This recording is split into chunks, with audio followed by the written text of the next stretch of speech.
Good morning, Central Campus. Today is October 21st, 2015, for anyone who knows what today is. Great Scott! Happy Back to the Future Day. Today's lunch is meatloaf, mashed potatoes and gravy, breadstick, fruit and veggie bar, and milk. Due to NDEA convention, there is no school tomorrow or Friday.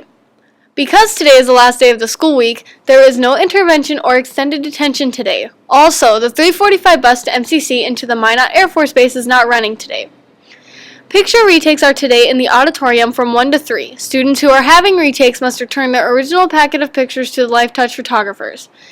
Today is the deadline to submit the National Honor Society applications to Mr. Cavallo in room 120.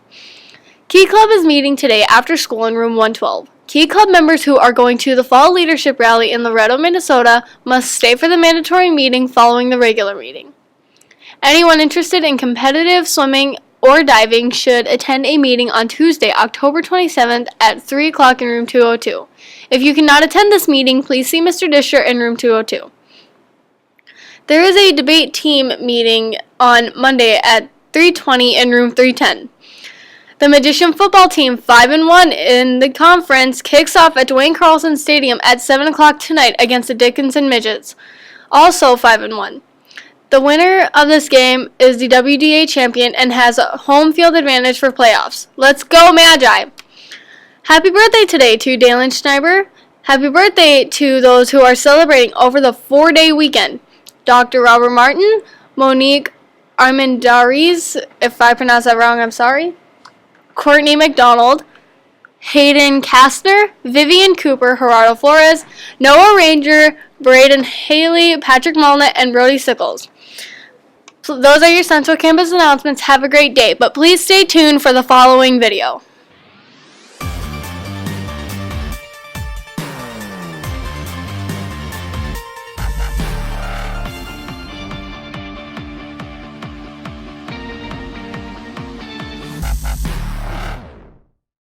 My name's Pat Moore. I'm a pro snowboarder.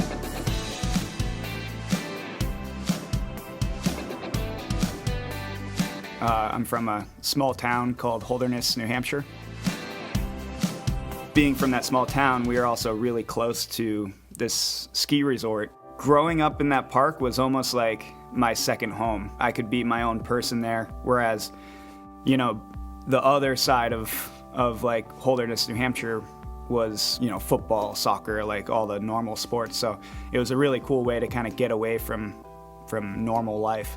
My life at home it wasn't exactly like the most perfect scenario. My parents split up when I was like maybe 7 or 8. It had a lot to do with my dad's drinking. And we split our time like a week with my mom, a week with my dad. And my dad was just super hard on my older brother, just really being like super judgmental and just hard on him. Kind of through that, when we ended up being in school together, he just kind of relayed that onto me. I would go snowboarding, and that was kind of like my place to get away from real life. And then I would go to high school and was just terrified, just living with fear. From the very first moment that I was in high school until the day that I graduated, I hated every moment I was in there. This was kind of before like snowboarding was cool or skating was cool, so I kind of was living this double life, going into high school and just being like the kid getting picked on every day. I just walk through the halls and like keep my head down and really just hated everybody that was around me. What I did with that was kind of the exact same thing that my brother did, and just kind of like started being mean to other people. It definitely didn't make me feel better. It probably made my anxiety even worse. I remember I would say something to some kid, and then the rest of the day, like that's all I could think about. It just like ruined me because I just felt horrible about it. I really think that like the people who like pick on people the most are the ones who are getting it from somewhere else. My social anxiety was just being mean to other people and feeling worse and worse about myself. So it was just kind of like this downward spiral. And it really took me until my senior year when I left. I moved to California, ended up just doing high school online. I was doing really well with snowboarding, you know, getting photos in magazines and being in videos and stuff, and just getting on forum. Here I am, like at 17 years old, like I just bought my own house and have a new truck, and like I'm doing things with my life, but you know, I can't go get coffee and talk to somebody because I have so much fear, like for what that person is gonna judge me as. I became a recluse, like I really lost all like social abilities. It really took going back home to New Hampshire when I was like 24 to kind of realize what I was doing.